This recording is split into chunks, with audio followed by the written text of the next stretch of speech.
కనక విశాలచేల కనక విశాలచేల భవకానన శాత కుఠారధార సజ్జన పరిపాలశీల దివిజస్తుత సద్గుణకాండ కాండ సంజనిత పరాక్రమక్రమ విశారద శారద కంద కుంద చందన ఘన సార సార యశదాశరథి కరుణాపయోనిధి ఆపదామపహర్తారం దాతారం సర్వసంపదాం లోకాభిరామం శ్రీరామం భూయో భూయో నమామ్యహం. యత్ర యత్ర రఘునాథకీర్తనం తత్ర తత్ర కృతమస్తకాంజలిం బాష్పవారి పరిపూర్ణలోచనం మారుతిం నమత రాక్షసాంతకం.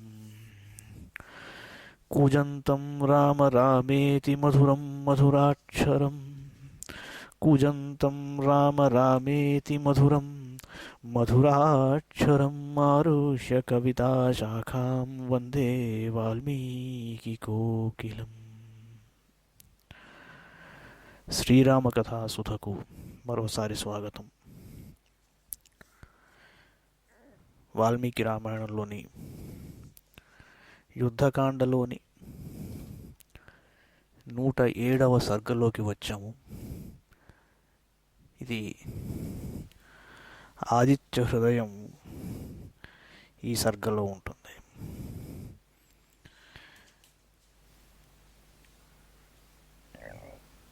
ఆదిత్య హృదయం అందరికీ తెలిసిందే, ఎంతో మహిమాన్వితమైనది. ప్రత్యేకంగా ఈ ఆదిత్య హృదయాన్ని పారాయణ చేస్తూ ఎన్నో వ్యాధులను నయం చేసుకున్న వాళ్ళు మన కళ్ళ ముందరే ఉన్నారు.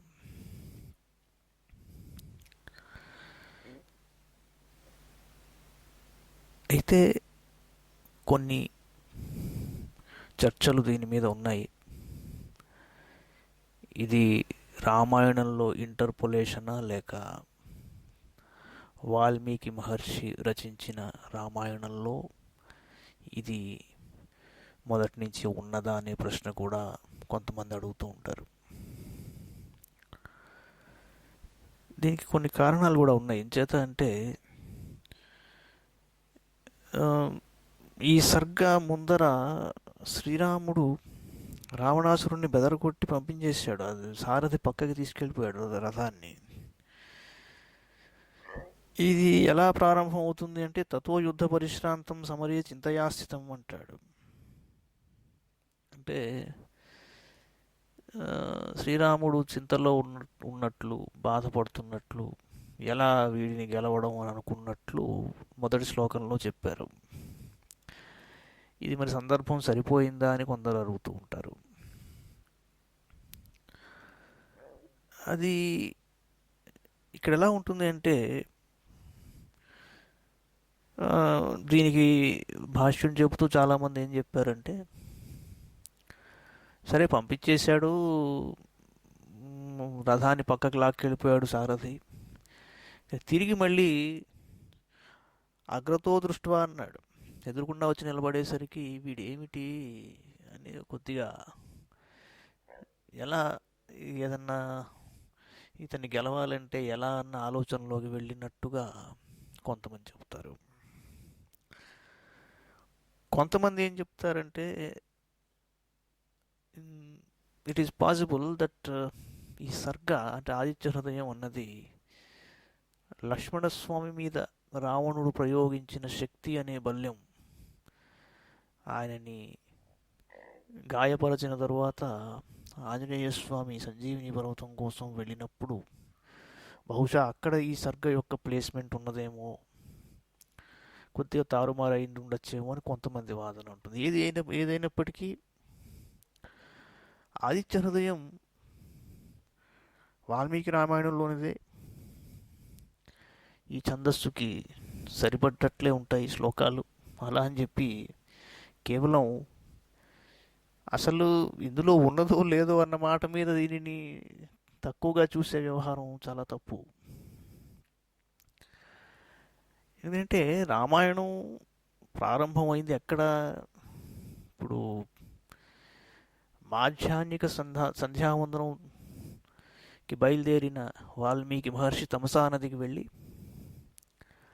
అక్కడ ఆయనకి హృదయంలోంచి వచ్చిన ఒక అద్భుతమైన శ్లోకం ఏమిట్రా అంటే మానిషాదపదిష్టాం శ్లోకం మనం చెప్పుకున్నాం. అంచేత అది తెలియకుండానే ఆయన హృదయంలోంచి ఒక ఛందస్సులో వచ్చింది, గాయత్రి ఛందస్సులో. అంచేత మధ్యాహ్నం అంటే ఇప్పుడు మనకి జాము అని ఒక పదం ఉంది. జాము అంటే ఏం చెప్తారంటే సూర్యోదయానికి ముందర 3 గంటలు, సూర్యాస్తమయం తర్వాత 3 గంటలు జాము అని పిలుస్తారు. ఈ ఈ కాలంలో నిద్రించరు, పగటిపూట ఎలాగూ పడుకోరు. బట్ ఈ 6 గంటలు కూడా నిషిద్ధం. ఆ తరువాత ఏష సుప్తేషు జాగర్తి భూతేషు పరినిష్ఠిత అన్నట్టు మనం పడుకుంటాం కానీ మనలో ఏదో ఒకటి పడుకోదు. అదేమిట్రా అంటే ఏష సుప్తేషు జాగర్తి భూతేషు పరినిష్ఠిత ఏష ఏవాగ్నిహోత్రం చ ఫలం చైవాగ్నిహోత్రినాం. సరే, అది లోపలున్న చైతన్యం, ఆదిత్య స్వరూపం. బాగుంది అక్కడి వరకు చెప్పుకోవడం. హృదయం అంటే అంటే ఆదిత్య హృదయం ఒక స్తోత్రం, శ్లోకాలు ఉంటాయి ఇందులో, సూక్తం కాదు. అంటే ఈ స్తోత్రం హృదయం అని ఎందుకు చెప్పబడుతుంది అంటే మొదటిది ఇది సెంట్రల్ పార్ట్. ఎలాగా అంటే ఇప్పుడు నేను చెప్పిన ఈ జాము గడియల్ని తీసేస్తే మధ్యాహ్నం మిగిలిన ఆ ముహూర్తం ఏదైతే ఉంటుందో సూర్యుడు సరిగ్గా నెత్తి మీద ఉన్నప్పుడు అభిజిత్ లగ్నం అన్నది, ఆ మాధ్యాహ్నికం అన్నది, ఆ సమయం అన్నది స్ట్రైట్గా చెప్పాలి అంటే అది హృదయం అన్నమాట. సూర్యుడి ప్రక్రియలో దాని హృదయం అని చెప్పాల్సి ఉంటుంది కాల పరిమాణంలో. అంచేత దీనిని ఆదిత్య హృదయం అన్నారు. కొంతమంది పెద్దలు ఏం చెప్తారంటే మీకు ఋగ్వేదం, అలాగే సూర్యోపనిషత్తు, అరుణ పారాయణం, మహాసౌరం, ఈ సూర్యోపాసనకి సంబంధించిన వైదికపరమైన అంశాలన్నీ స్వరంతో పాటు ఉచ్చరించవలసిన అవసరం ఉంటుంది. అన్ని వేళలా అది సంభవం కాదు, సాధ్యం కాదు అనుకున్నప్పుడు వాటి సారాంశం ఆదిత్య హృదయం అని చెప్తారు. ఎలాగా అంటే మీరు ఏ మతం వారైనా, ఏ అభిమతం గలవారైనా సూర్యుడిని కాదనలేరు కదా. సూర్యుడు కానీ, చంద్రుడు కానీ, ఇతర గ్రహాలు వాటికేం తెలుసు మతాల గురించి? ఇప్పుడు బేసికల్లీ సైంటిఫిక్గా చూడాలి అంటే ఇప్పుడు సూర్యుడితోనే ప్రారంభం. ఎవడైనా ఫస్ట్ ఏమిట్రా బాబు మనం ఎక్కడి నుంచి వచ్చాం, ఎక్కడికి వెళ్ళాలి, మనల్ని సస్టైన్ చేస్తున్నది ఏమిటి అని ఆలోచించినప్పుడు సూర్యుడి గురించి ఆలోచించాలి. దట్ ఈజ్ అప్పర్ లిమిట్, దాన్ని దాటి ఏం చేయలేం. అలా ఆలోచించినప్పుడు ఎలా ఉందిరా ఈ అంతరిక్షం అంటే సూర్య సిద్ధాంతం ఏం చెప్తుంది అంటే ఒక చెట్టు, ఒక మహావృక్షం, దాని మూలాలు అంటే రూట్స్ పైకి ఉన్నట్టుగా తలక్రిందులుగా అలా ఉంటుంది, అది అంతరిక్షం అన్నాడు. దానికి ఏం చెప్పాడు? ఇది అంతరిక్షం సూర్య ఆత్మ జగత, దీనికి ఆత్మ సెంట్రల్ పాయింట్ అన్నాడు. అంటే బేసికల్లీ ఋగ్వేదంలో ఉదుత్యం జాతవేదసం దేవం వహంతి కేతవ దృశే విశ్వాయ సూర్యం అంటాడు. దానికి విద్యారణ్య భాష్యం సూర్యాశ్వములు లేక సూర్య కిరణాలు జనులందరికీ సూర్యుడు కనిపించే విధంగా అంతరిక్షంలోకి చేర్చుచున్నవి అంటాడు. ఏంటి కనిపించే విధం? సూర్యుడు కనిపించట్లేదా మీకు? అలా కాదు, అది దర్శనం, ఆత్మదర్శనం, అది హృదయం అని చెప్పడం. అంచేత ఉద్యంతమస్తయ్యంతమాదిత్యం అభిధ్యాయన్ అంటాడు. అభిధ్యాయన్ అంటే ముందర మీరు లోపల దర్శించుకోవాలి. ఆ తరువాత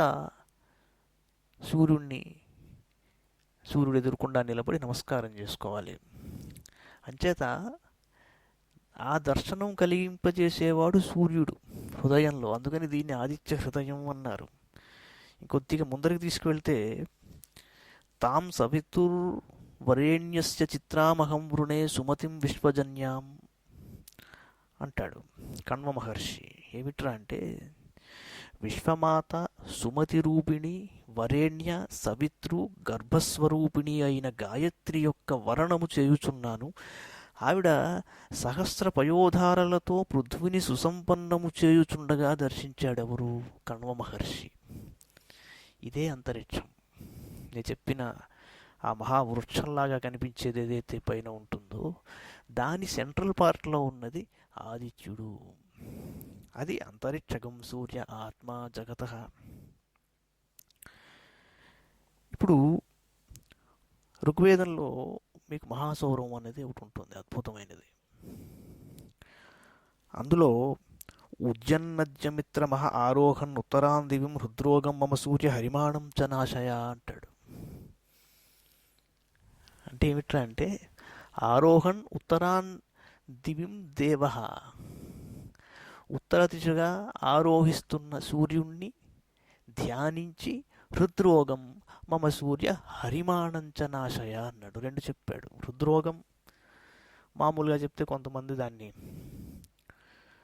మనోవికారములు అని చెబుతారు. హృద్రోగం అంటే లేదు, అంతగా అక్కర్లేదు, కార్డియాక్ ప్రాబ్లం అని కూడా చెప్పుకోవచ్చు, ఏం తప్పులేదు. ఎందుకంటే దాని పక్కన హరిమాణం అన్నాడు. దానికి కొంతమంది చర్మరోగాలు అన్నారు. హరిమాణం అంటే చాలా క్లియర్గా పచ్చకామెర్లని కనిపిస్తుంది. హరిమాణం చ నాశయ అన్నాడు. ఈ రెండింటిని నశింపజేయవయ్యా అన్నాడు. ఆరోహణ్ ఉత్తరాన్ అంటే ఇక్కడ ఉత్తర దిశ ఎందుకు అంటే మీకు అందరికీ తెలిసిన విషయమే. ఉత్తరాయణ పుణ్యకాలం, ఉత్తర దిశ ఎందుకు మనకు అంత గొప్పది? ఇవన్నీ సామాన్యమైన విషయాలు కావు. కాకపోతే జాతక చక్రంలో కర్కాటకము సింహము 1 4 2 5 4వ స్థానం 5వ స్థానం. 4 అన్నది గుండెకి, అలాగే ఊపిరితిత్తులకి సంబంధించిన స్థానం. సరే, తల్లికి అర్లీ ఎడ్యుకేషను, ప్రాపర్టీ, ఇల్లు ఇవన్నీ కూడా వస్తాయి. కానీ ఆరోగ్యం విషయంలో గుండెకి సంబంధించింది, ఊపిరితిత్తులకి సంబంధించిన స్థానం 4వ స్థానం. దానికి చంద్రుడు అధిపతి. 5వది సింహం, దీనికి రవి అధిపతి. ఎందుకు 5 చెప్తున్నానంటే ఉదరం, ఇక లివర్కి సంబంధించిన విషయం 5లో వస్తుంది. ఇప్పుడు ఈ రెండిటికి సంబంధం ఉన్నది. హృద్రోగానికి హరిమాణానికి కూడా. లివర్ సరిగ్గా పనిచేయకపోతే కొలెస్ట్రాల్, మీకు రకరకాలుగా ఫ్యాటీ లివర్ వల్ల వచ్చే సమస్యలు, అది గుండె మీద కూడా దాని ప్రభావం చూపిస్తుంది. అన్నిటికీ లివరే.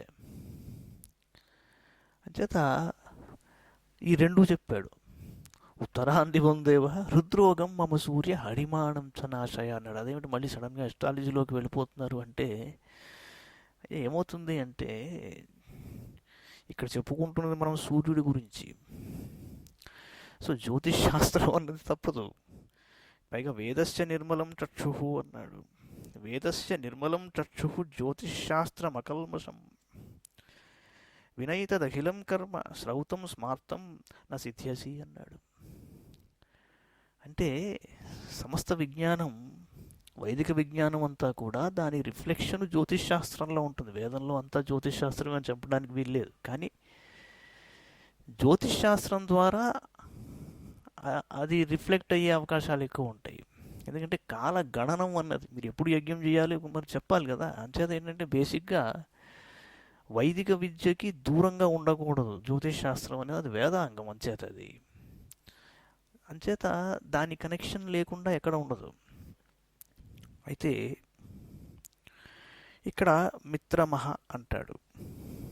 జనులందరకు అనుకూలమైన కాంతి అన్నది ఒకటి ఉన్నది. అంటే ఏంట్రా అంటే మీకు సూర్యమండలంలోని డైరెక్ట్గా కాంతి మనకి తీసుకుంటే మనం మిగలం ఇక్కడ. దానిని ఒక గ్రిడ్ లాగా, ఒక ట్రాన్స్ఫార్మర్ లాగా అనుకూలంగా ప్రసరింపజేసే ఒక శక్తి, దానిని మిత్రుడు అంటారు. ఫంక్షనల్ అన్నమాట. సూర్యుడు స్ట్రక్చరల్, మిత్రుడు ఫంక్షనల్. అలాగే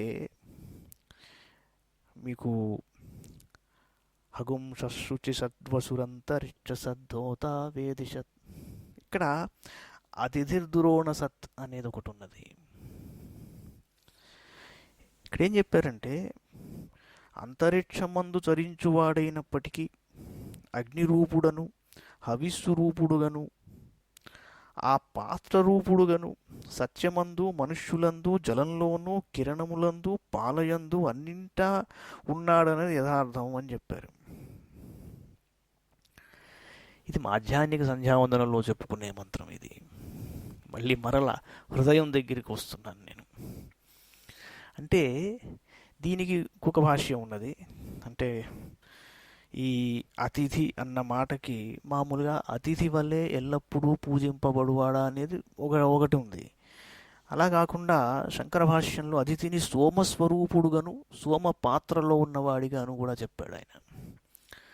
ఏమిటది అంటే గ్రహించేవాడు. ఇక్కడ క్షేత్రజ్ఞయే వచ, మళ్ళీ వేదాంతంలోకి వెళ్తే అదంతా వస్తుంది. అంటే ఫైనల్గా ఇవన్నీ సూర్యుడి శక్తి ద్వారా ట్రాన్స్ఫార్మ్ అయ్యి ఒక్కొక్క ఎలిమెంటు ఒక్కో విధంగా రూపు చెందుతోంది. అంతకంటే ఏమీ లేదు దాంట్లో.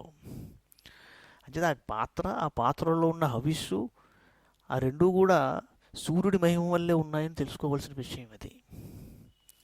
ఎప్పుడైతే దానిని అగ్నిలో వేసేస్తామో హవిస్సు, అది హవ్యవాహనుడు సమస్త దేవతలకి దాన్ని పనిచేస్తూ ఉంటాడు. ఎందుకు ఈ హవ్యవాహనుడు అంటే ఈయన సూర్యుడికి దూత. అగ్నిం దూతం వృణీమహే హోతారం విశ్వవేదసం అన్నాడు. అంచేత ఇక్కడ ఈ స్వరూపం అంతా everything is just transformation. Energy can neither be created not destroyed, it can be transformed. So ఆ ట్రాన్స్ఫర్మేషన్సే జరుగుతూ ఉంటాయి. ఆ జరుగుతున్నప్పుడు ఏది ట్రాన్స్ఫార్మ్ అవుతోంది అన్నది ఒక్కోసారి విస్మరించే అవకాశాలు ఉంటాయి. అందుకని దానిని హృదయంలో మరల మననం చేసుకుని ఆయనకి నమస్కారం చెప్పుకోవాల్సిన ధర్మం మనకుంటుందన్నమాట. అది ఆదిత్య హృదయం. ఉత్సూర్యో బృహదర్చీం శశ్రేత్ పురు విశ్వాజనిమ మానుషాణం అన్నది 25వ అనువాకంలో వస్తుంది. అదేమిట్రా అంటే, మేము చేయు స్తోత్రం వలన ఇంకా తీక్ష్ణంగా మారాలిగాక అంటాడు. అంటే ఏంటంటే సూర్యుడు మరి కాస్త నాలో సౌరశక్తిని పెంచే విధంగా ఉండాలి అంటే మనం ఆయనకు ఒక స్తోత్రం చేయవలసిన అవసరం ఉంటుంది. ఇది రహస్యం. మళ్ళీ అరుణంలో బట్ సూర్య స్రవసా మహాసి సత్రాదేవ మహా అసి అంటాడు. మహ్నాదేవానామ సూర్య పురోహితో విభుజ్యోతిరదాభ్య. అంటే నీవే అసురులను సంహరించువాడవు అని చెప్పాలి. దాని మీనింగ్ అదన్నది. అంచేత ఆదిత్య హృదయం ఇక్కడ ఎందుకు వచ్చింది అంటే ముఖ్యంగా అక్కడున్న విషయం అది. కొద్దిగా ఇంకా విస్తారంగా వెళ్ళాలి అంటే ఈశావాస్యంలో హిరణ్మయేన పాత్రేణ సత్యస్యాపిహితం ముఖం తత్వం పూషన్నపావృను సత్యధర్మాయ దృష్టయే అన్నాడు. సత్యధర్మాయ అనగానే ఇంకెక్కడికో వెళ్ళదు, మైండ్ రాముడి దగ్గరికే వస్తుంది. సత్యపరాక్రమ, సత్యము ధర్మము, ఈ సమస్తమును భరణ పోషణముల చేయు ఓ పరమేశ్వర, సత్యస్వరూపుడవగు నీ ముఖము జ్యోతిర్మయ సూర్యమండల రూపమగు పాత్రచే మూయబడినది కాబట్టి భక్తి రూప సత్యధర్మమును అనుష్ఠించు నాకు తమ దర్శన భాగ్యమును కలిగించుటకై మూత వంటి ఆ ఆవరణమును నీవే తొలగింపుము అన్నది దీనికి ఈ ఉపనిషత్తులో మాటకి మీనింగ్. ఇక్కడ కొద్దిగా రివర్స్ లాజిక్లోకి వెళ్లాల్సి ఉంటుంది. శ్రీరాముడు ఎందుకు ఇక్కడ సూర్యుణ్ణి స్తుతించవలసిన అవసరం ఏర్పడింది? ఇక్కడ ఇక్కడ ఏంటంటే చాలామంది అడుగుతూ ఉంటారు, ఏమంటే స్టార్టింగ్లో బాలకాండలోనే ఆయనకి బల అతిబల ఇవన్నీ ఇచ్చేశారు కదా, అగస్త్యుడు ఓసారి ఓ తడవ మళ్ళీ ఇచ్చాడు కదా అస్త్రాలన్నీ, ఇక్కడ మళ్ళీ ప్రత్యేకంగా సూర్యుడిని ఎందుకు ఇక్కడ ఆరాధించవలసిన అవసరం వచ్చింది అంటే కారణం ఇది. శ్రీరామచంద్రమూర్తి పరబ్రహ్మ, ఆయనే పరమాత్మ, ఆయనకి ఆయననే గుర్తు చేసుకోవాల్సిన అవసరం ఏర్పడింది. That is possible only through Surya. అదన్నమాట అక్కడ రహస్యం.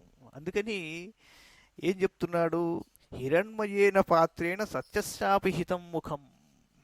ఆయనలో ఉన్న సూర్యుడిని ఒక్కసారి ఆయన సెల్ఫ్ అవేర్నెస్లోకి వెళితే అప్పుడు రావణ సంహారం తర్వాత, అందుకే ఆ సీక్వెన్స్ చూడండి, ఇమీడియట్గా బ్రహ్మదేవుడు వచ్చి అలా కాదయ్యా సీతని ఇలా ఇంత ప్రాకృతంగా డీల్ చేసావని అడిగినప్పుడు ఆయన అంటాడు, నేను ఆత్మానం మానుషం మన్యే దశరథాత్మజం అని చెప్పినప్పుడు బ్రహ్మదేవుడు ఆయనకి గుర్తు చేశాడు, నువ్వెవరు అంటే మత్స్యావతారం, కూర్మావతారం, వరాహ అవతారం అన్నీ చెప్పుకుంటూ వచ్చాడు. గొప్ప స్తోత్రం అది. అంతేది ఏంటంటే ఆ ప్రాసెస్లో ఆదిత్య హృదయం అనేది ఒక కీలకమైన పాత్రని పోషిస్తున్నట్టు మనకు కనిపిస్తోంది. అన్యదేవాహు సంభవాదన్యదాహుర సంభవాత్ అంటాడు. ఇది శుశ్రుమ ధీరాణం ఏ నస్తద్విచక్షిరే. అంటే ఏంటంటే అసంభూతిలో అనగా భగవతాజ్ఞగా నుంచి దేవతాదుల ఉపాసనమును శాస్త్రోక్త విధిని అనుసరించి నిష్కామభావంతో ఆచరించిన మీదట అంతఃకరణ శుద్ధి రూపమగు ఫలమును చెప్పారు. అంటే ఈ ఉపనిషత్తులోనే పూషన్ ఏకర్షే మమ సూర్య ప్రాజాపత్య వ్యూహ రశ్మీన్ సమూహ తేజో యత్తే రూపం కళ్యాణతమం తత్తే పశ్యామి అంటాడు. యోసావసో పురుషస్యోహమస్మి అని చెప్పినప్పుడు ఆదిత్యుడు లేదా ఆదిత్య మండలస్థ పురుషుడు పరబ్రహ్మగా భావితుడై ఆ బ్రహ్మ నేనే అను అహంగ్రహోపాసనము సూచితమవుతోంది. ఇది విషయం. ఇది సామాన్యమైన ఉపాసన కాదు. అది ఇచ్చేదంటే ఆదిత్య మండలంలో ఉన్నవాడు పరబ్రహ్మగా భావితుడవ్వాలి. అది ఈయన శ్రీరాముడు ఒక్కసారి ఆయన ద్వారా ఆయన కాన్షియస్నెస్లోకి ఆయన వెళుతున్నట్టుగా మనకు కనిపిస్తుంది. ఇక్కడ ఇంకొక చిన్న విషయం ఉంది. ఈ అంతఃకరణ శుద్ధి, రెండవది చిన్న సూచన ఇక్కడ నిష్కామ కర్మ అని కూడా వస్తుంది ఇక్కడ. అంచేది ఏమిటంటే ఈ రావణ సంహారం అన్నది అది కేవలం శ్రీరాముడు సంహరిస్తున్నాడా లేక చాలా ఇన్సిడెంట్స్ దానికి దోహదపడ్డాయా? ఫైనల్గా దేవతల చేతిలో వాడికి మృత్యువు లేదు కాబట్టి మానవుడుగా వచ్చి ఆయన్ని సంహరించిన మాట వాస్తవమైనప్పటికీ ఇక్కడ సంహారం అనేది ఇక్కడ అంతఃకరణ శుద్ధి ద్వారా జరుగుతోంది. ఇది గమనించవలసిన విషయం ఇది. అందుచేత వాల్మీకి రామాయణంలో మీకు బ్రహ్మహత్యా దోషం వలన శ్రీరాముడు శివలింగ ప్రతిష్ఠ చేసినట్టు లేదు. కారణం ఏమిటి అంటే ఈ లాజిక్లో ఈ రూట్లో వెళితే ఆయనకి అది అవసరం లేదు అని తెలుస్తోంది. ఎందుకు? అంతఃకరణ శుద్ధి రూపమగు ఫలం చెప్పారు. అంటే నీకు ఆ పాపం అంటదు. శ్రీకృష్ణుడు భగవద్గీతలో చెప్పినట్టు సుఖదుఖే సమీకృత్వ లాభాలాభో జయాజయో తతో యుద్ధాయ యుజ్యస్వ నైవం పాపమవాప్స్యసి అన్నాడు. అక్కడ పాపం నీకు అంటదన్నాడు. అలా చేస్తే అంటే ఇది నా ద్వారా ఇది జరుగుతోంది అని ఎప్పుడైతే నువ్వు అనుకుంటావో అప్పుడు నీకు దానితో లింక్ ఉండదు, ఇంకా సంబంధం ఉండదు. అంచేత that is also one of the major issues. ఇది రెండింటిని కలిపి చూడవలసిన అవసరం ఉంది. అంచేత 32 బ్రహ్మ విద్యలు ఉంటాయి. వాటిల్లో అక్షి పురుషోపాసన అనే ఒక విద్యగా ఈ సూర్యోపాసన అన్నది పరిగణితమైనది. ఇది కూడా ఒక బ్రహ్మ విద్య. నిజం చెప్పాలి అంటే చాలా తేలికైన బ్రహ్మ విద్య. ఎందుకని అంటే ఎక్కడో వెతకక్కర్లేదు, కళ్ళ ముందర ఉన్నాడు సూర్యభగవానుడు. సగుణోపాసన నిర్గుణోపాసన రెండింటికి సరిపడేవాడు ఈ సూర్యభగవానుడు. అరుణంలో 7 కిరణాలు చెప్పారు. అయితే 6 కిరణాలు అవి కేవలం 6 ఋతువులకు సంబంధించినవని చెప్పారు. 7వ కిరణం మీద ఎక్కువ దృష్టి పెట్టారు. దానిని సప్తధము అంటారు దాన్ని. అది ప్రత్యేకంగా పుట్టిందన్నారు. అరుణంలోని 3వ అనువాకం చూడండి. ఇది ఇది చూస్తే రామాయణంతో కొద్దిగా పోలిస్తే 6 కాండలు ఉత్తరకాండ అలా చెప్పారు. అంచేత 7 కిరణాలు సూర్యుడివి అరుణంలో చెప్పినట్లు 7 కాండలతో ఉన్న వాల్మీకి రామాయణమే కరెక్ట్ అన్నది ఇక్కడ కూడా ఇక్కడ రూఢిగా తెలుస్తోంది. ఏమిటి 7వది అంటే 7వది క్యుములేటివ్ అన్నమాట. మొత్తం అంతా 7లో కనిపిస్తుంది. అక్కడ సూర్యుడి కిరణాలలో 7వ కిరణం చాలా ప్రాశస్త్యం చెందినది. తైత్రీయ బ్రాహ్మణంలో అంటే కొంతమంది శ్రీరాముడు అంతటి వాడికి సూర్యోపాసనతో ఏమిటి పని బలేవారు. సూర్యోపాసన అన్నది అనివార్యం. తైత్రీయ బ్రాహ్మణంలో ఒక తమాషా అంశం ఉంటుంది. ఇంద్రుడు ఏమంటాడంటే ప్రజాపతితోటి స చంద్రం మా అహరేతి ప్రాలపత్ అంటాడు. స చంద్రం మా అహరేతి ప్రాలపత్ తచ్చంద్రమసశ్చంద్రమస్త్వం య ఏవం వేద చంద్రవానేవ భవతి అంటాడు. అలాగే సువీర్యో మర్యా యథా గోపాయత ఇతి తూర్యస్య సూర్యత్వం య ఏవం వేద నయనం దబ్నోతి అంటాడు. అంటే ఇంద్రుడికి ప్రజాపతి ఆయన తేజస్సును ఇంద్రుడికి ఇచ్చి, ఇక్కడ చాలామంది ఏమనుకుంటారంటే ప్రజాపతి తేజస్సు ఇచ్చేస్తే ఇంకా ఆయన శూన్యమైపో, అలా ఉండదు. ఆయన తేజస్సుని ఇంద్రుడికి ఇచ్చిన తర్వాత చంద్రుడిలోని ఆహ్లాదాన్ని ఆయనకి తెచ్చిపెట్టమన్నాడు, తెచ్చి ఇచ్చాడు. అలాగే సూర్యుల్లోని తేజస్సును తెచ్చి ఇమ్మన్నాడు. అది తెచ్చుకున్నాడు ఇంద్రుడు. తెచ్చుకున్నాక ఆయన ప్రజలని పాలిస్తున్నాడు. అంటే ఇక్కడ దేవతల్ని పాలిస్తున్నప్పుడు ఇంద్రుడు దుష్టులను శిక్షించుటయందు సమర్థమైన సూర్య తేజస్సుతోను, శిష్టులను పరిపాలించుటయందు సమర్థమైన చంద్ర తేజస్సుతోనూ కూడుకొనిన ఇంద్రుని చూసి దేవతలు సువీర్య శబ్దంలోని అక్షర సామ్యంలో ఇతనికి సూర్యనామం సంపన్నమైనదని అనుకున్నారనమాట. ఇది తైత్రీయ బ్రాహ్మణంలో కనిపిస్తుంది మనకి. అంటే ఏమిట్రా అంటే ఒకానొక కార్యాన్ని సాధించాలన్నా, దాన్ని పూర్తి చేయాలన్నా, కంక్లూడ్ చేయాలంటే ఒక్కొక్కనొక శక్తిని మనం తెచ్చుకోవాలి. అది అబ్జార్బ్ చేసుకున్న తర్వాత దానికి కంక్లూజన్ వస్తుంది. That is the central idea of Aditya హృదయం. ఇకపోతే ఋగ్వేదంలోని 3వ మండలంలో సవిత అనగా సూర్యునికి సంబంధించిన ఒక మంత్రం ఉంటుంది.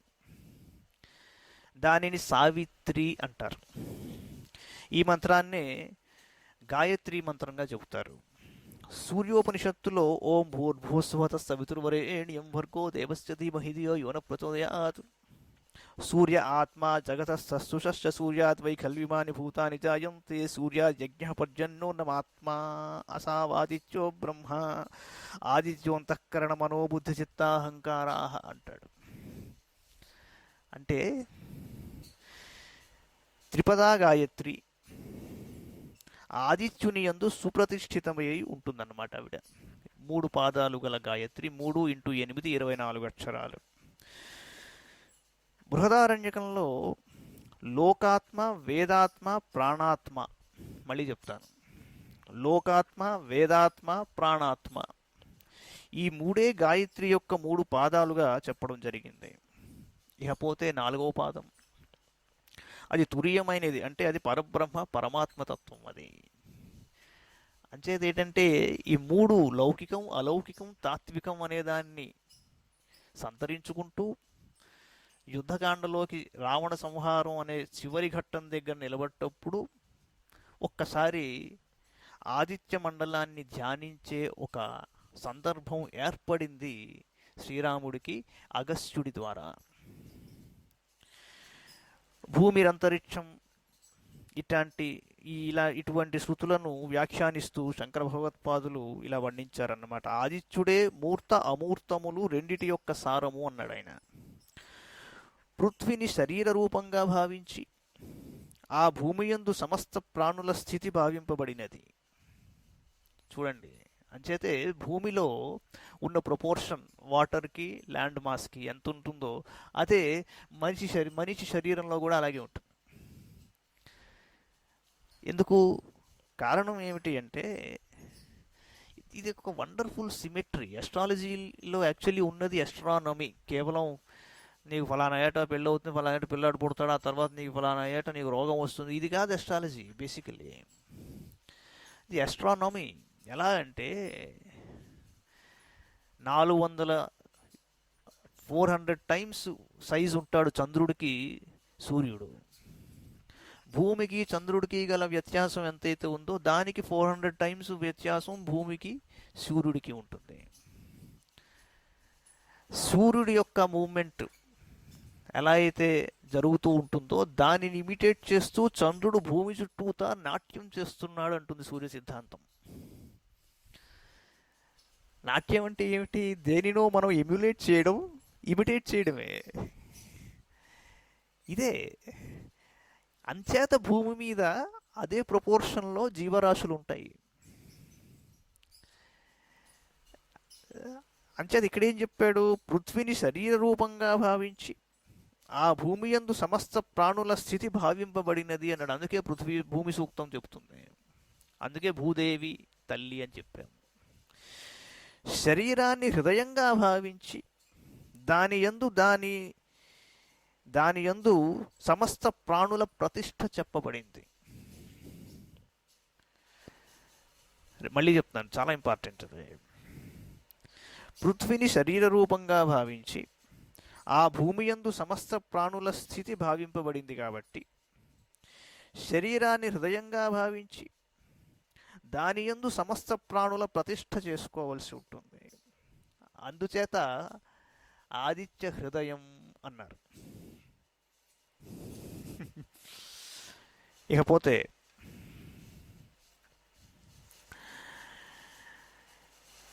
ఇప్పుడు మనం చూడబోయే ఆదిత్య హృదయంలో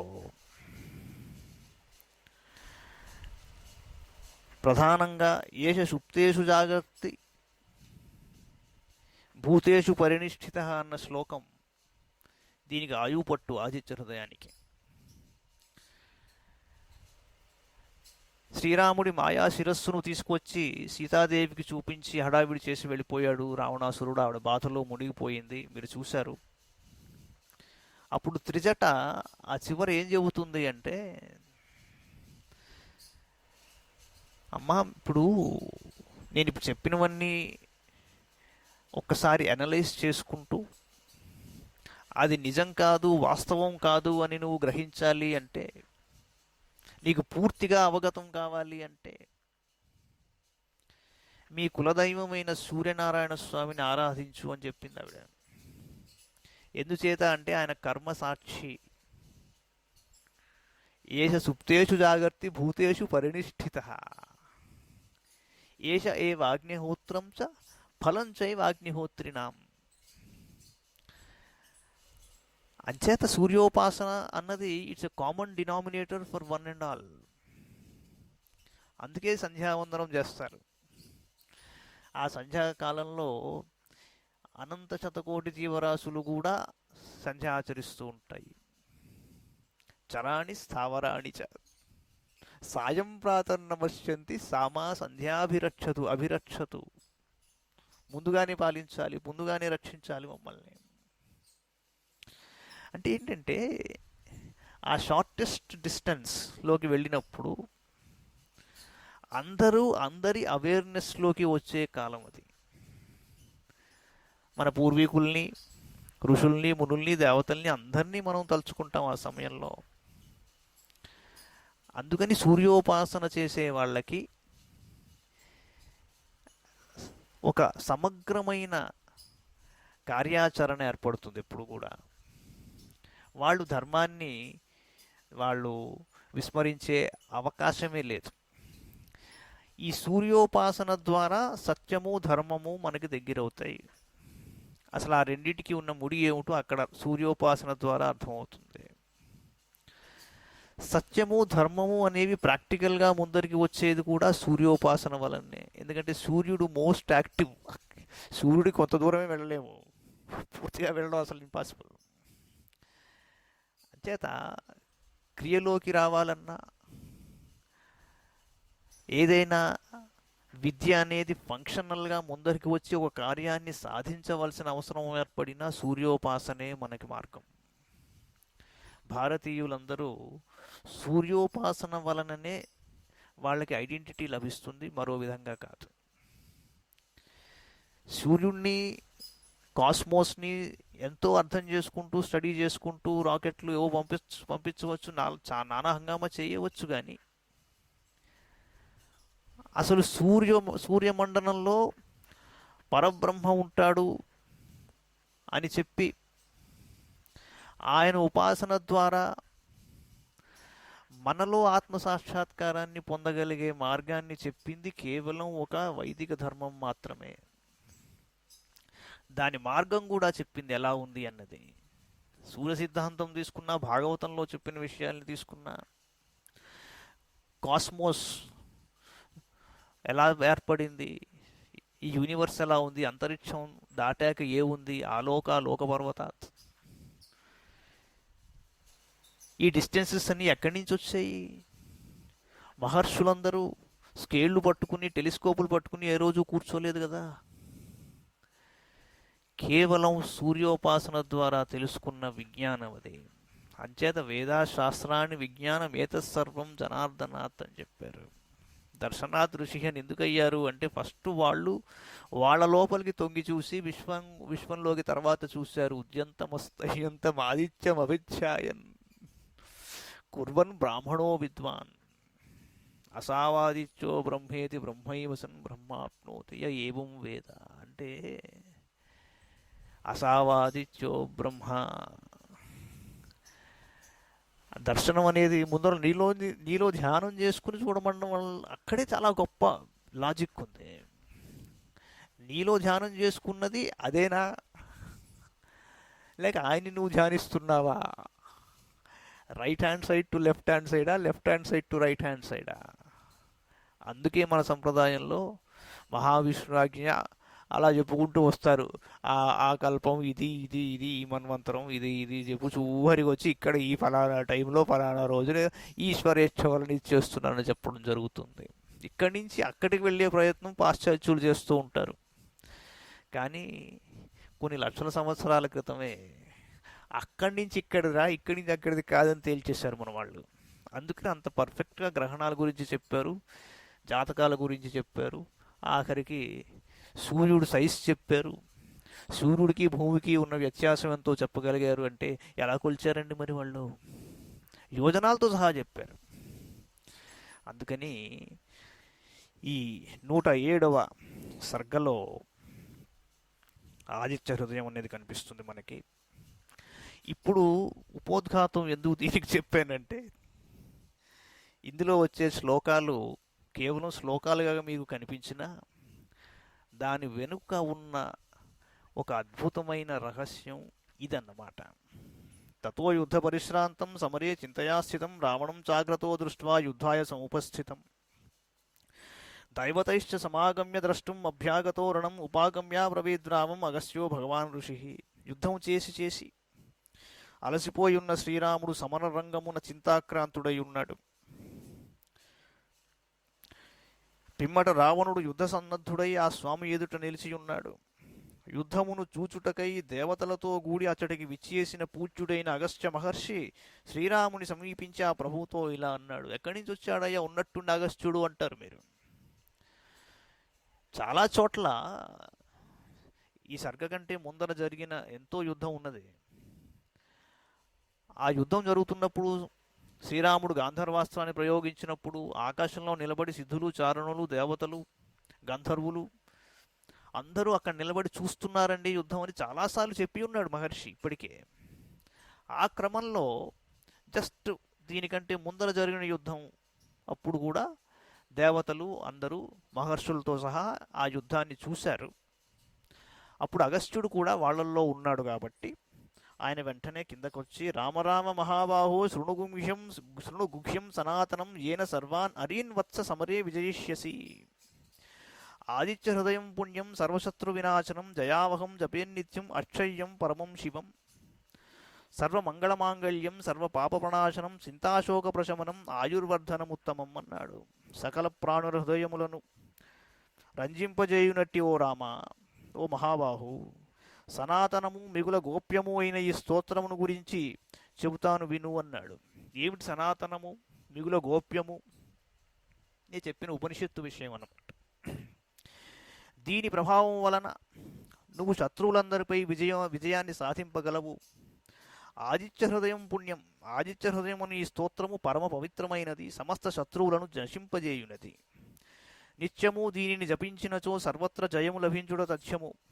ఇది సత్ఫలములను అక్షయంగా ప్రసాదిస్తుంది, పరమ పావనమైనది, సకల శ్రేయస్సులను సమకూర్చునది, సమస్త పాపములను నశింపజేయునది, ఆదివ్యాధులను తొలగించునది, ఆయుష్ను వృద్ధిపరుచునది, వివిధములకు సర్వ జపములలో శ్రేష్టమైనది కనుక దీన్ని జపించుట ఎంతో ఆవశ్యకం అన్నాడు. రశ్మిమంతం సముద్యంతం దేవాసుర నమస్కృతం భుజయస్వ వివస్వంతం భాస్కరం భువనేశ్వరం. సూర్యభగవానుడు అనంతమైన తన బంగారు కిరణములతో శోభిల్లుతూ ఉంటాడు. రశ్మిమంతం అనుదినము తన ఉదయ కిరణములతో జగతికి జాగృతిని కూర్చుచుండును. దేవాసురులు ఎల్లరూ ఈయనకు ప్రణామం చేస్తూ ఉంటారు. అతడు సకల తేజస్సులను మించిన తేజస్సు గలవాడు, వివస్వాన్. వర్షాతములచే సమస్త భువనములను నియంత్రించుచుండును. లోకములకు వెలుగులను ప్రసాదించునట్టి భాస్కరుడు ఆయన కాబట్టి ఆ సూర్యభగవానుని పూజింపుము అన్నాడు. సర్వదేవాత్మకో హ్యేష తేజస్వీ రశ్మిభావన ఏష దేవాసురగణాన్ లోకాన్ పాతి గభస్తిభిః ఏష బ్రహ్మా చ విష్ణుశ్చ శివస్కందః ప్రజాపతిః మహేంద్రో ధనతఃకాలో యమః సోమో హ్యపాంపతిః పితరో వసవస్సాధ్యా యశ్వినౌ మరుతో మనుః వాయుర్వన్య ప్రజాప్రాణ ఋతుకర్త ప్రభాకరః. పూర్తి అరుణ పారాయణంలో ఉన్న విషయమే ఇది. డైరెక్ట్గా సమస్త దేవతలకును ఆత్మయైన వాడు, సర్వదేవాత్మక. సకల దేవతలను ఇతని స్వరూపములే. తేజోరాశి తన కిరణములచే లోకములకు శక్తిని స్ఫూర్తిని ప్రసాదించువాడు. దేవాసుర గణములతో కూడి సమస్త లోకములను తన కిరణములచే రక్షించుచుండువాడు. బ్రహ్మ, విష్ణువు, శివుడు, కుమారస్వామి, ప్రజాపతి, దేవేంద్రుడు, కుబేరుడు, కాలస్వరూపుడు, యముడు, సోముడు, వరుణుడు, పితృదేవతలు, వసువులు, సాధ్యులు, అశ్వినీ దేవతలు, మరుత్తులు, మనువు, వాయువు, అగ్ని, ప్రజలు మొదలగు వారి స్వరూపములన్నీ ఈయనే. ఇకపోతే షడ్ఋతువులకును కారకుడు కూడా ఈ ప్రభాకరుడే అన్నాడు. ఆదిత్య సవితా సూర్య ఖగపూషా గభస్తిమాన్ సువర్ణ సదృశోభాను హిరణ్యరేత దివాకర హరిదశ్వసహస్రార్చి సప్తసప్తిర్మరీచిమాన్ తిమిరోన్మథనశంభుస్త్వష్టా మార్తాండాంశుమాన్ హిరణ్యగర్భ శిశిరస్తపనో భాస్కరో రవి అగ్నిగర్భోదిదే పుత్ర శంఖ శిశిరనాశన వ్యోమనాశస్తమోభేది ఋగ్యజుస్సామపారగ ఘనవృష్టిరపాం మిత్రో వింధ్యవీధి ప్లవంగమ. ఆదిత్య అదితిపుత్రుడు, జగత్సృష్టికి కారకుడు, సవిత, జనులు తమ విధులను నిర్వర్తించుటకు ప్రేరణను ఇచ్చెడివాడు. సూర్య లోకోపకారము కొరకు ఆకాశమును సంచరించుచుండువాడు. ఖగ వర్షముల ద్వారా జగత్తును పోషించెడివాడు. పూష తన కిరణములచే లోకములను ప్రకాశింపజేయువాడు. గభస్తిమాన్ బంగారు వన్నెతో తేజరిల్లుచుండువాడు. సువర్ణ సదృశ అద్భుతంగా ప్రకాశించువాడు. భానువు బ్రహ్మాండముల ఉత్పత్తికి బీజమైనవాడు. హిరణ్యరేత చీకట్లను తొలగించుచు దివా సమయమున ప్రాణులను కార్యనిమగ్నులను గావించువాడు. దివాకర శ్యామవర్ణము గల రథాశ్వములు గలవాడు. హరిదశ్వ అసంఖ్యాకములైన కిరణములు గలవాడు. సహస్రార్చి ఆదిత్య విద్మహే సహస్ర కిరణాయ ధీమహి తన్న సూర్య ప్రచోదయాత్ అంటారు. సప్త అను పేరు గల రథాశ్వము గలవాడు అని సప్తిర్మరీచిమాన్ అన్నాడు. ఇక్కడ 2 సార్లు వాడాడు. సప్తి అన్నదానికి అర్థం అగ్ని అని కూడా చెప్పబడింది. ఎందుకంటే అగ్ని సప్తిం వాజంభరం తదా అగ్నిర్వీరం సుత్యం కర్మనిష్టాం అన్నారు అగ్ని సూక్తంలో. అంచేత అగ్ని ఈయనకి దూత కాబట్టి సప్త సప్తిర్ మరీచిమాన్, మరీచి అంటే కిరణములు, అంటే అగ్ని కిరణములు అని కూడా చెప్పవలసిన అవసరం ఉంది. రథమునకు 7 గుర్రములు గలవాడని కూడా ఒక అర్థం. తేజో నిధానములైన కిరణములు గలవాడు మరీచిమాన్, చీకట్లను పారద్రోలువాడు, తిమిరోన్మథన సుఖములను గూర్చువాడు, సర్వసంహారకుడు, జగత్ ప్రళయమునకు పిమ్మట దానిని మరల సృజించుటకై ఆవిర్భవించేడివాడు, బ్రహ్మాండమునకు చైతన్యమును ప్రసాదించేడివాడు, నిరంతరము తన కిరణములచే ప్రకాశించుచుండువాడు అంశుమాన్, బ్రహ్మాండములను తన ఉదరమునందు ధరించువాడు హిరణ్యగర్భ, ఆది భౌతిక ఆది దైవిక ఆధ్యాత్మికములనేది తాపత్రయములతో బాధపడువారికి ఆశ్రయమైనవాడు, తాపత్రయములను తొలగించుచు శాంతిని ప్రసాదించువాడు, తపింపజేయువాడు. శిశిర అన్నాడు, తపనహ అన్నాడు. ఇదే సమస్య. ఎండాకాలంలో 41 డిగ్రీలు వస్తే తట్టుకోలేము, చలికాలంలో బాగా చల్లదనం వల్ల తట్టుకోలేము, 4 వారాలు వరుసగా కురిసినా తట్టుకోలేము. ఎందుకు పనికొస్తాం మనం? అందుకని ఆయనే మనకి ఆశ్రయం. బాగా వేడిగా ఉన్నప్పుడు చల్లబరిచేది ఆయనే, బాగా తిమిరం ఏర్పడినప్పుడు మరలా తపనం కలిగించేది ఆయనే, దివ్యములైన వెలుగులను గూర్చువాడు ఆయనే భాస్కరుడు, సకల లోకములకును స్తుతిపాత్రుడు రవి, దివా సమయమున అగ్నిని గర్భమునందు ధరించువాడు అగ్నిగర్భుడు, అదితిదేవికి పుత్రుడుగా అవతరించినవాడు అదితే పుత్ర అన్నారు.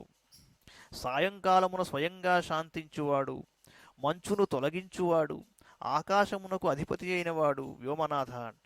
రాహువును అంటే అజ్ఞానమును చీకటిని ఛేదించు లక్షణము గలవాడు తమోభేది, ఋగ్యజుస్సామములు అను 3 వేదముల యందును ఆరితేరినవాడు. అసలు వేదాలు పుట్టింది అక్కడి నుంచి అని కూడా చెప్పారు కదా. పూర్వాహ్నమున ఋగ్వేద రూపమునను, మధ్యాహ్న సమయమున యజుర్వేద రూపమునను, సాయం సమయమున సామవేద రూపమునను అలరారుచుండెడివాడు, ఘనంగా వర్షములను కురిపించుచుండువాడు, అందువలనే ఇతడు అపామిత్ర, జలములను వర్షింపజేయువాడు అని ఖ్యాతి వహించాడు. వింధ్యగిరి మార్గమున అతి వేగంగా సంచరించుచుండువాడు వింధ్యవీధి ప్లవంగమ, ఆతపీ మండలీ మృత్యు పింగళ సర్వతాపన, కవిర్విశ్వో మహాతేజ రక్త సర్వభవోద్భవ, నక్షత్ర గ్రహతారాణం అధిపో విశ్వభావన, తేజసామపి తేజస్వి ద్వాదశాత్మన్ నమోస్తుతే. వేడిని కలిగియుండువాడు, వృత్తాకారమైన బింబము గలవాడు, వీరోధులను రూపుమాపువాడు, ప్రభాత సమయమున పింగళవర్ణము కలిగియుండువాడు, మధ్యాహ్న సమయమున సర్వప్రాణులను తపింపజేయుచుండువాడు, పండితుడు, వ్యాకరణాది సమస్త శాస్త్రముల యందును కుశలుడు, విశ్వమును నిర్వహించువాడు, గొప్ప తేజస్సు గలవాడు, సకల ప్రాణుల యందును అనురక్తి కలిగియుండువాడు, సమస్త ప్రాణుల ఉత్పత్తికి కారణమైనవాడు, సర్వభోద్భవ, నక్షత్రములకును గ్రహములకును తారలకును అధిపతి అయినవాడు, విశ్వస్థితికి హేతువు, అగ్నియాది తేజస్సులకు మించిన తేజస్సు గలవాడు, తేజసామభి తేజస్వి, 12 రూపములతో విలసిల్లువాడు ద్వాదశాత్మ అన్నారు. ఈ నామములతో ప్రసిద్ధికెక్కిన సూర్యభగవానుడా నీకు నమస్కారము. ఇంద్రో ధాతా భగ పూషామిత్రోధ వరుణోర్యమ అర్చిర్వివస్వాన్ త్వష్టా చ సవితా విష్ణురేవ చ అన్నది స్మృతి.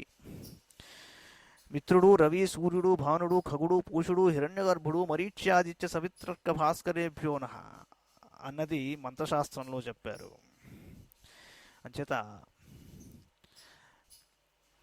నమ పూర్వాయ గిరయే పశ్చిమే గిరయే నమ, జ్యోతిర్గణానాం పతయే దినాధిపతయే నమ, జయాయ జయభద్రాయ హర్యశ్వాయ నమో నమ, నమో నమ సహస్రాంశో ఆదిత్యాయ నమో నమ. స్వామి, నీవు పూర్వగిరియందును పశ్చిమగిరియందును విలసిల్లుచుండువాడవు, జ్యోతిర్గణములకు అధిపతివి, దినమునకు అధిపతివి, ఉపాసకులకు జయమును అనుగ్రహించువాడవు, జయములను శుభములను చేకూర్చువాడవు, శ్యామవర్ణము గల రథాశ్వములు గలవాడవు, వేలకొలది కిరణములు గలవాడవు, అదితిపుత్రుడవు అయిన సూర్యభగవానుడా నీకు పదే పదే నమస్కారములు అన్నారు. జయాయ జయభద్రాయ. చూడండి, అంటే జయం తరువాత శుభములు కూడా ఇచ్చేవాడు, ఉత్త జయం కాదు.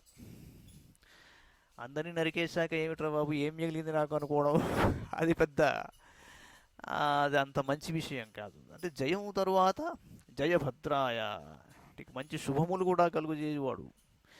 జయ జయ జప్య జయే జయ శబ్ద పరస్థుతి తత్పర విశ్వనుతే అంటారు అమ్మవారిని. భణభణ భింజిని భింకృత నూపుర సింజిత మోహిత భూతపతే అని. అంటే అసలు మహాభారతం యొక్క అసలు పేరు జయ సంహిత. జయం అనేది ఎక్కడుందిరా అంటే ఇదిగోండి సూర్యోపాసనలో ఉంది.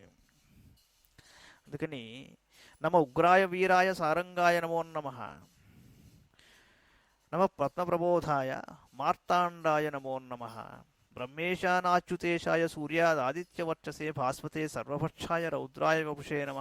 నిన్ను ఉపాసించని వారికి నీవు భయంకరుడవు, ప్రాణులకు శక్తిని ప్రసాదించువాడవు, శీఘ్రంగా ప్రయాణించువాడవు. ఏకేన నిమిషార్థేన 2,000 యోజనం గచ్చతి అన్నది సూర్యుడి స్పీడ్, అది సూర్యకిరణముల యొక్క స్పీడ్ అది. పద్మములను వికసింపజేయువాడవు, జగత్ ప్రళయమునకు పిమ్మట దానిని మరల సృజించుటకై ఆవిర్భవించువాడవు, సృష్టి స్థితి లయములకు కారకులైన బ్రహ్మ విష్ణు మహేశ్వరులకు ప్రతీకవు, పరబ్రహ్మ స్వరూపుడవు, దివ్య తేజస్సంపన్నుడవు, కాంతికి నిధి అయిన వాడవు, ప్రళయకాలమున లయకారకుడవు, అందువలన రుద్రస్వరూపుడవు అయిన ఓ సూర్యభగవానుడా నీకు నమస్కారములు అన్నాడు. తమోఘ్నాయ హిమఘ్నాయ శత్రుఘ్నాయ మితాత్మనే కృతఘ్నఘ్నాయ దేవాయ జ్యోతిషాంపతయే నమ, తప్తచాక్మీకరాభాయ వర్ణయే విశ్వకర్మణే నమస్తమోభినిఘ్నాయ రుచయే లోకసాక్షిణే. స్వామి, నీవు తమస్సును రూపుమాపువాడవు, జడత్వమును శీతలత్వమును నశింపజేయువాడవు, నిన్ను ఆశ్రయించిన వారి శత్రువులను సంహరించువాడవు, ఉపాసకులలో గల కామక్రోధ లోభ మోహ మద మాత్సర్యములని అంతఃశత్రువులను అంటే అరిషడ్వర్గాలను రూపుమాపువాడవు, పరమాత్మ స్వరూపుడవు, కృతఘ్నులను నశింపజేయువాడవు, నిరంతరము దివ్య తేజస్సులను విరజిమ్ముచుండువాడవు, సమస్త జ్యోతిష్సులకు అధిపతివి, పుటము పెట్టిన బంగారము వంటి వన్నెగలవాడవు, అగ్నిదేవుని రూపమున ఆహుతులను గ్రహించువాడవు, సర్వ జగత్కర్తవు, తమస్సులను పారద్రోలువాడవు, ప్రకాశ స్వరూపుడవు, జగత్తున జరిగేడి సర్వజనుల కర్మలకు సాక్షి అయిన వాడవు గనుక ఓ భాస్కరుడా నీకు నమస్కారములు.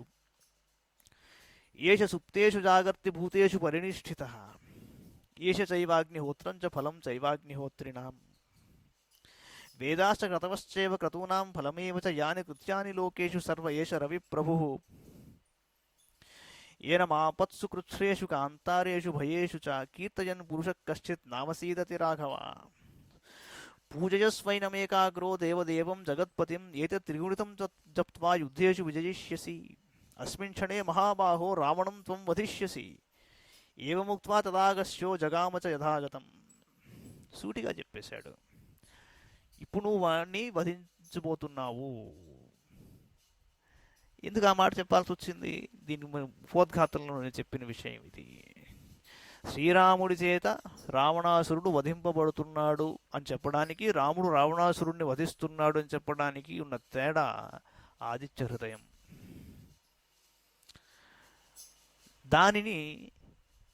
దానికి ఒక లింకు అంటే దానికి మీడియేటర్గా అగస్త్య మహర్షి ఆయన ఈ ఆదిత్య హృదయాన్ని శ్రీరాముడికి ఉపదేశించి దానిని రావణవధ అనే ఒక ప్రక్రియని ఆ రూట్లోకి తీసుకెళ్ళాడు.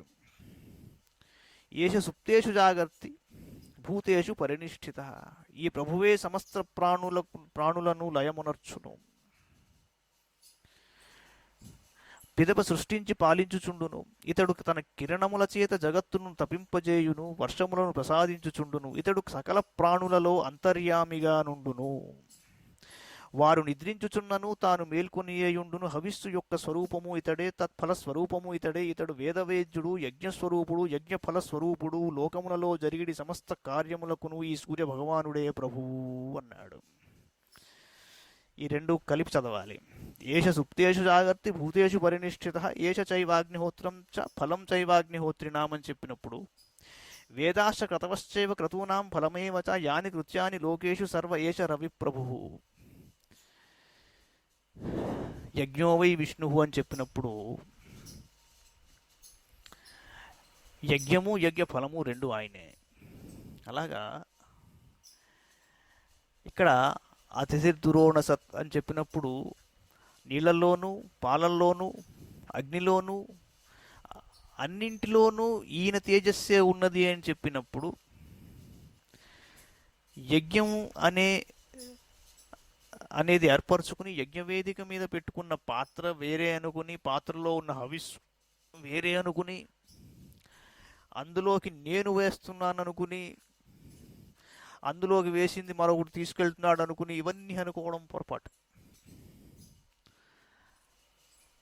అంటే ఆ సమగ్రమైన దృష్టి ఇక్కడ తీసుకొస్తున్నాడు అన్నమాట. నువ్వు పడుకున్నప్పుడు కూడా లేచే ఉన్నాడు అంటే ఎవరున్నారో బేసిక్గా నువ్వు లేవు కదా, ఆ చైతన్యమే ఉన్నది నీలో, అంతే.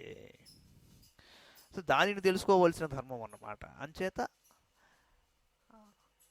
వేదాశ క్రతవశ్చైవ క్రతూనాం ఫలమేవ చ యాని కృత్యాని లోకేషు సర్వ ఏష రవి ప్రభు. యజ్ఞస్వరూపుడు, యజ్ఞ ఫలస్వరూపుడు. ఇదేంటి వచ్చిన సందేహం కలుగుతుంది జనాలకి. సూర్యనారాయణుడు సత్కర్మలను చేసే దిశగా మనల్ని ప్రేరేపిస్తాడు. ధియోయోన ప్రచోదయాత్. అంతర్యామి ఆయన స్ఫురింపజేస్తాడు. అంటే వాల్మీకి మహర్షికి మానిషాద ప్రతిష్టామన్న శ్లోకం కూడా ఎక్కడి నుంచి వచ్చిందండి?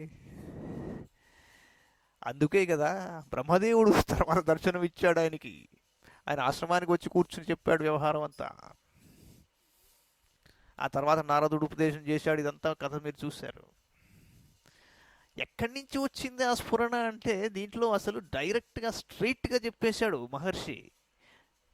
మాధ్యాన్నిక సంధ్యావందనం చేసుకుంటున్నప్పుడు వచ్చిన విషయం అండి అది.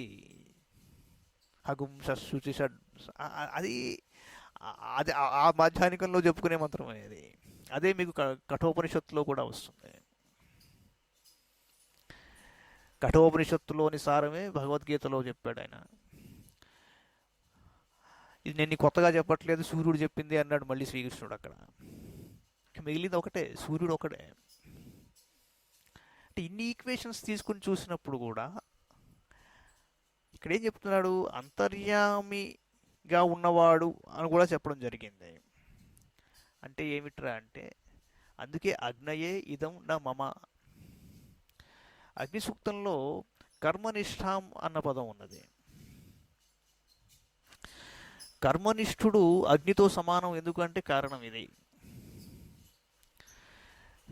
సత్యము ధర్మమును అన్వయం చేసుకుంటూ కర్మని ఆచరించే ఒక విధానం మన వైదిక సంప్రదాయం.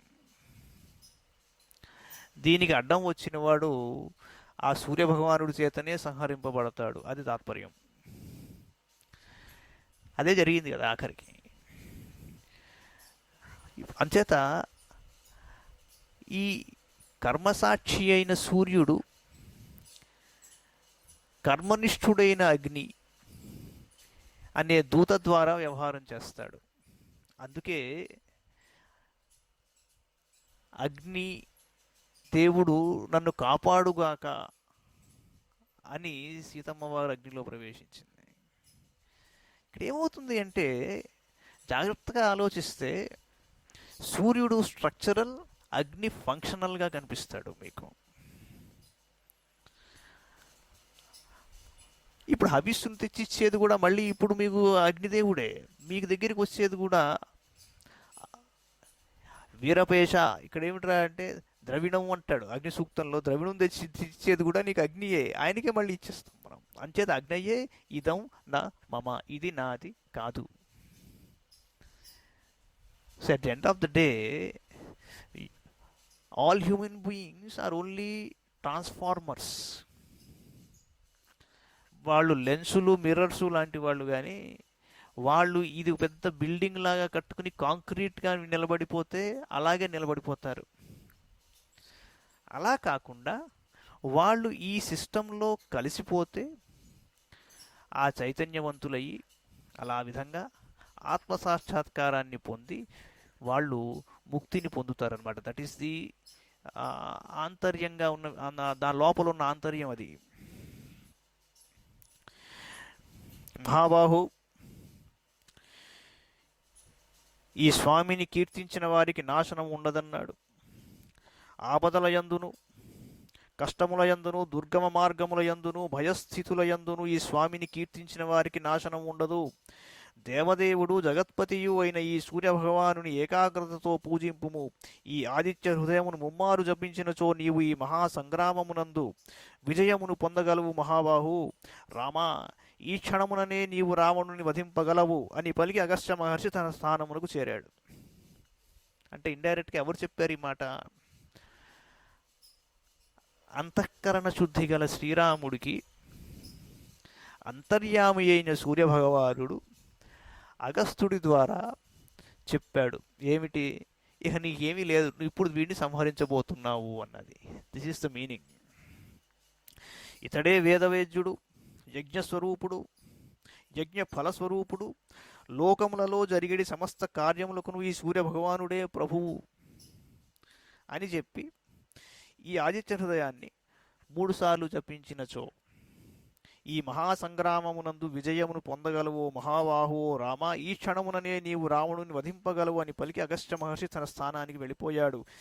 ఏతశ్రుత్వా మహాతేజ నష్టశోకో భవత్తదా ధారయామాస సుప్రీతో రాఘవ ప్రయతాత్మవాన్ ఆదిత్యం ప్రేక్ష జప్త్వాతు పరం హర్షం అవాప్తవాన్ తిరాచమ్య శుచిర్భూత్వా ధనురాదాయ వీర్యవాన్ రావణం ప్రేక్ష హృష్టాత్మా యుద్ధాయ సముపాగమత్ సర్వయత్నేన మహతా వధేతస్య ధృతోభవత్.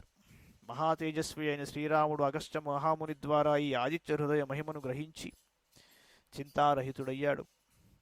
మిక్కిలి సంతృప్తి పొంది ఏకాగ్రతతో ఈ ఆదిత్య హృదయ మంత్రమును తన మనస్సునందు నిలుపుకున్నాడు. 3 సార్లు ఆచమనం చేసి శుచి అయి సూర్యభగవానుని చూస్తూ ఈ మంత్రాన్ని జపించి పరమ సంతుష్టుడయ్యాడు. తరువాత ఆ రఘువీరుడు తన ధనువును చేబూనాడు. మిగుల సంతుష్టుడయ్యున్న రాముడు రావణుని జూచి యుద్ధమునకై పురోగమించాడు. అన్ని విధములుగా గట్టి పూనికతో ఆ నిశాచరుని వధించుటకు కృతనిశ్చయుడయ్యాడు శ్రీరామచంద్రుడు.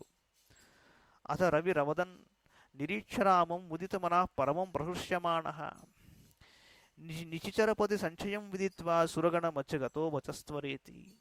దేవతల మధ్యనున్న సూర్యభగవానుడు రావణుడు నశించుట తథ్యము అని ఎరిగి మానసోల్లాసమును పొందినవాడై పరమ సంతోషంతో శ్రీరాముడి చూసి రామా త్వరపడు అని పలికెట్ట.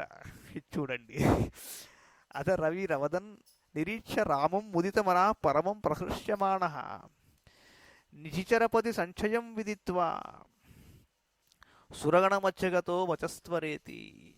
ఆహా, ఆ పరబ్రహ్మ పరాత్పరుడు శ్రీరామచంద్రమూర్తి ఇప్పుడు నా చొక్కా తొడుక్కున్నాడయ్యా అనుకున్న సూర్యనారాయణమూర్తి ఆయనకి శ్రీరాముడికి భేదాన్ని తొలగిపోయినట్టు గ్రహించి తొందరపడవయ్యా ఓ శ్రీరామ అంటాడు. ఇత్యాశ్రీ శ్రీమద్ రామాయణే వాల్మీకి ఆదికావ్య యుద్ధకాండే సప్తోత్తర శతతమ సర్గ.